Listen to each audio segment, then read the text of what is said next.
folks, I'm Tom Vasel. I'm Zee Garcia. What's happening? This is video 4 of our series of previews for GenCon 2014, and today we are starting with M.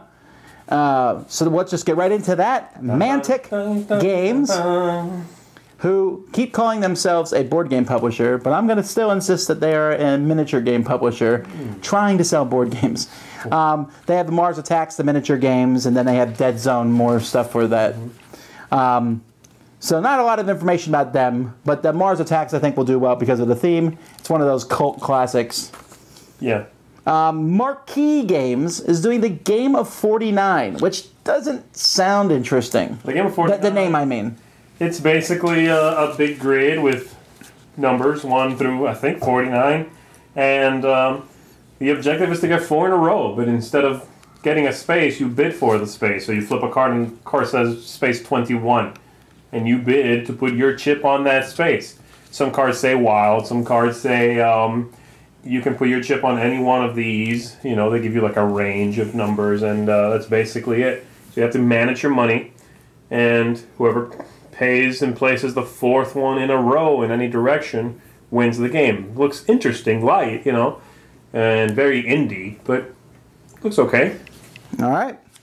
Then we get to Mayfair Games. Mayfair doesn't have anything really new and spectacular that they're like demoing here, which is unusual because usually they have something new. They did the Star Trek Catan the one year. Right. They have a lot of new games. Villainy is a little game about being villains. That looks cool. Mad City, Lords of Vegas, the expansion Up, Hot Tin Roof, Bedpans, and Broomsticks. The problem with them is most of these have been out. Well, but they've only been out for a few weeks or so. So maybe this is their first chance to show them all off in one place. And you should certainly stop by their booth, if anything, to check out their gigantic versions of games. Yes. Because they have a gigantic version, I think, of almost every single one of their games. And the Settlers of Catan's ones are nothing short of amazing. All right, then we go down to Mirror Box Games. They will not be selling a game, but I think this is just a personal recommendation for me. You should check out Chaosmos. They're demoing that there. Chaosmos is kind of a keep-away game where you're like space aliens and you're finding a cosmic egg or whatever it is. Okay. And so you're moving around and looking for this, and once you find it, you need to try to get it back to put it underneath one of your planets, but not have anyone guess where it is. Gotcha. It's a pretty cool idea. You have special powers for the different aliens, so I like it. Sounds good. Moonisland Factory has Archetype. I don't really know anything about this one. It's one of those that I think it's a little Japanese game. Is that? That's right. It is a little Japanese game. In fact, they're a Japanese company. So this is actually cool, and I'm excited. I'm hoping that we're going to see more and more publishers from other countries come here. We've already seen. We'll be talking a little bit about Portal showing up, and Haba USA is here, and some Japanese. I mean, the more companies come, the more exciting this becomes. Yeah, it's great to see these little publishers having a presence at GenCon, especially from other countries. It's spectacular. Keep it coming. Then we have a brand new company. Well, this is their second convention. They were at Origins, and that's Mr. B Games. Coming in with a bang, too. He has 2 games he's demoing, Clockwork Kingdom and Realm of Heroes, but he'll be selling Spurs, A Tale in the Old West, which I've reviewed, which is essentially a game about, well, the Old West. Walk around shooting, pulling bullets out of a bag and stuff. Then he has a cooperative game, Alien Uprising. Did a preview for that one a long time ago where you basically smashed on a planet in your spaceship, and you're trying to put the spaceship back together while fending off about 2 billion aliens who are attacking you at the same time. North Star Games will be demoing Evolution still. Eventually, they'll sell that at one of these conventions. Yeah, which is just they just kickstarted that not too long ago, very successfully, and that's a reprint of an older Russian game, I want to say, if I'm not mistaken. It is. Which they kind of cleaned up and enhanced. Wow, yeah, this is really like 2.0. Yeah. It is very different. They did a good job on it. Yeah, it looks stunning, too.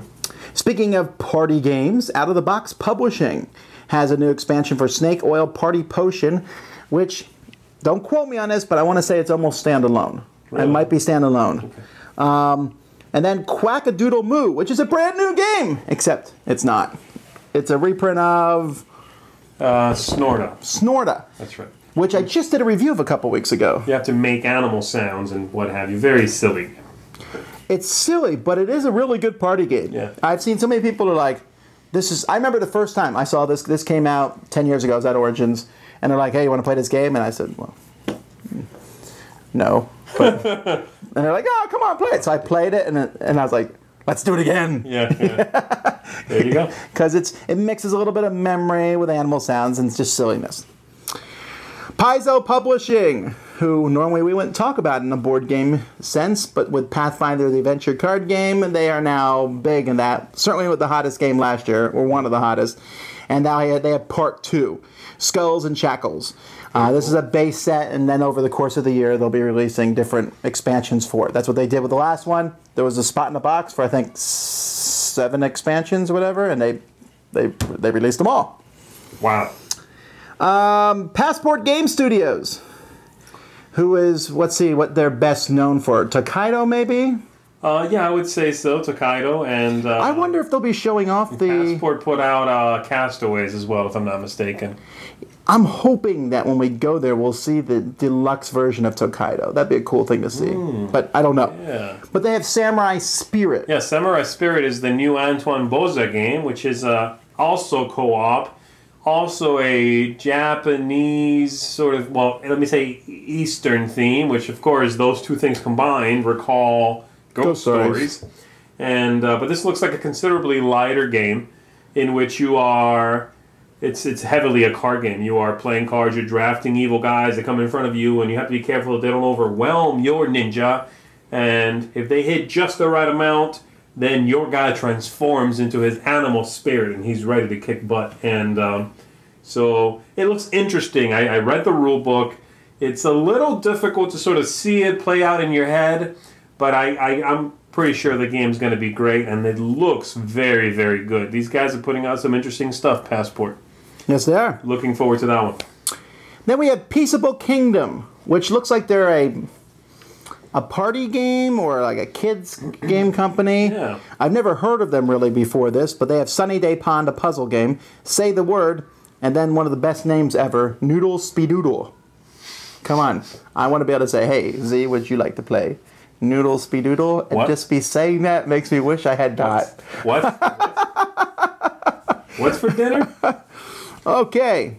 Then a company that was once a small company with a small card game, and now everyone's like clamoring to play their stuff. Plaid Hat Games. And their small game that they initially published, which I think was, they had this tiny booth that you could easily miss the first time I went there, Summoner Wars. Now they have Summoner Wars Alliance Master Set, which allows you to mix factions. Yes. Yeah, they've come a long way in their Summoner Wars line. There are 16 factions. I want to say that all 16 are present in this game. I think the idea here is that the different factions come pre-mixed in decks for you. Is that correct? Yeah, but I think there's some sort of... I think there will be rules about mixing them together, which is going to bust the whole door open. Yeah, that's wild. On deck building for the game. But you know, as big as that is, and for me, that's the biggest game. Then I'll be like, oh, the biggest game that people will be running for will be Dead of Winter. I've heard nothing negative about this semi-cooperative game in which players are in a post-apocalyptic with zombies, which sounds boring, but everyone has their own secret goal, and everyone says that it's the stories it tells are great. I'm very excited. I've held off playing it because I wanted to wait to the final copy, but I keep regretting that decision because people are like, oh, it was so fun to play that. Yeah, it looks amazing. It looks original. Hard work's good.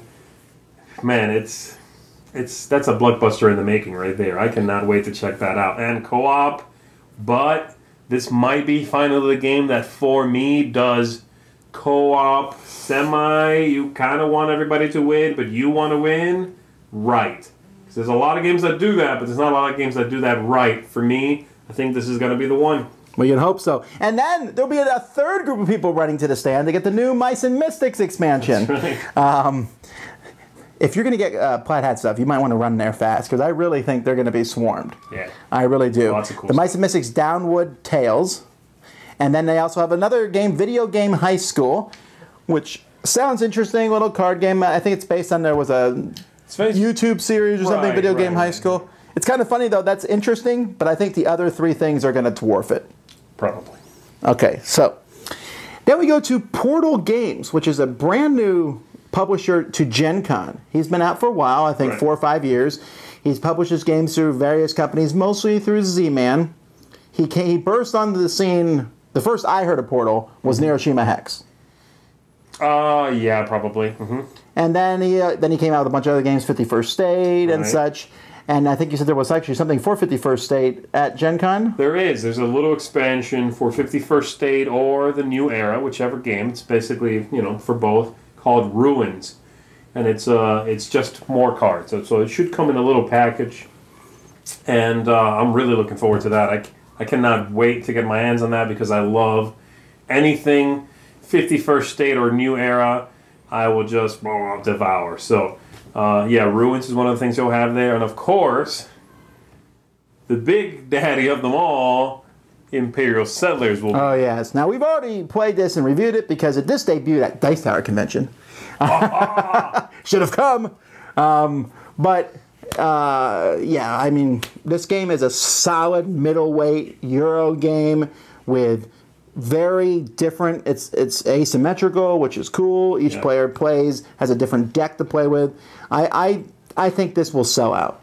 Imperial Settlers. Sure this will indeed sell out. Go grab a copy when those doors burst open because they'll be gone. I'm pretty sure. Yeah, they're on the other side of the hall from Plaid Hat Games though, so I don't know what to tell you. You go get that one, honey. Yeah, this is why you have multiple kids. You can bring them all to. Okay, this is your booth assignments. Meet back here at 12 sharp. He'll also, I believe he'll have a couple of the small expansion armies for Hiroshima Hex. That's right, the new ones. Yeah, the Mississippi and, what are the other ones? Mississippi and Mephisto and Sharash, the rats one. Profiteer Press has games that make a big splash, and sometimes they go well and sometimes they don't. I really liked Level 7 Omega Protocol. Yeah. Made a big deal about that last year. I know you're not as big a fan as I am, but I loved it. I did not like Level 7. I think we were in agreement that was kind of a turd. But Level 7 Invasion it looks like a Risk version in the same universe. I like the story of the game sounds very interesting, in which, again, there's sort of a continuation upon one another. So in Level 7 Omega Protocol, which was the last one, it's the aliens and everything's going awry, but it's contained. It's a very small-scale game within one facility. Yeah, but apparently we didn't do a good job. We didn't do a good job, and they got out. So several years in the future, and it's much bigger, epic kind of scale. It sounds pretty neat. It looks cool. Hopefully it's closer to Omega Protocol than the first one. Then they also have their Faith and Fortune expansion for War Machine High Command. The High Command sold like crazy last year. I wasn't a huge fan of them. I don't think they sold as well, but they must have sold well enough that the expansions are still coming out. I think they sold very well at GenCon, and I think after that it did not sell so well. But hopefully this is a good one.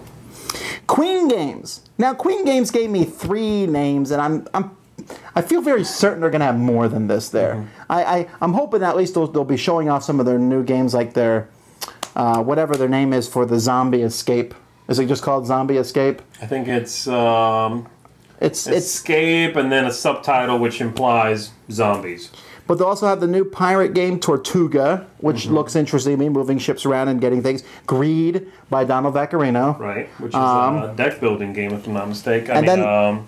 A drafting game, I'm sorry. Yeah, I like drafting. And then Fresco Big Box. So if you like Fresco, getting everything. Queen does these big boxes. I still have my Alhambra one. I really like the idea of having everything in one box. But I really think they'll have more than that there. But we'll have to wait and see.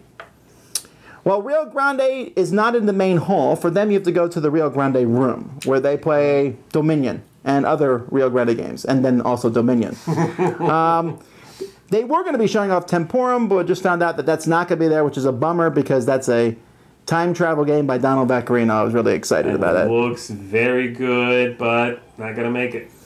Okay, R&R Games, another party game. We've been talking about a lot of party games in this segment. I know. Strike a Pose, in which someone leaves the room, and then you do a pose, and they come back in, have to guess what you're doing.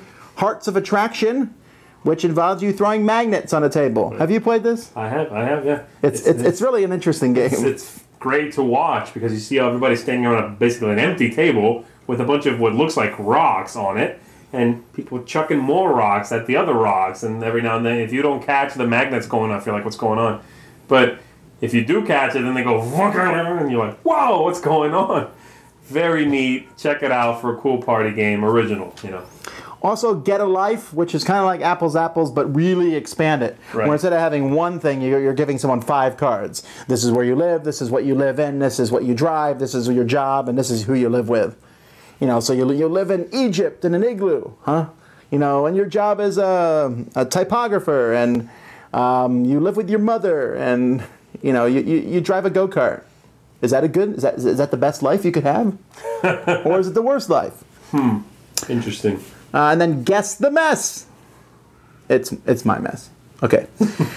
Robert Burke Games, who I believe will be at the Cool Stuff booth, has the offensive band name generator, which is a really weird name, but you're supposed to be making the worst band name. Very descriptive, though. It's again, it's an apples to apples sort of spin-off. That's true. If you know, if you hear the name, exactly what it is. You are coming up with offensive names for bands, and that's the idea. Think apples to apples, but you know, with an edge, and it's just about making band names. Well, they're hoping to have production copies of Draco Magi, which is the code design between Robert and Richard Launius. Right. And that's a 2-player, basically attacking each other with dragons, range attacks, and then hand-to-hand combat attacks. Then we have Set Enterprises, who makes the game Set. I'm sure many, even people who don't know a lot about games, would know about Set. They have Set Dice, and then a game called Karma. So light card game, you know, It's kind of interesting that they're coming to Gen Con. I didn't think they would be the Gen Con crowd. Right.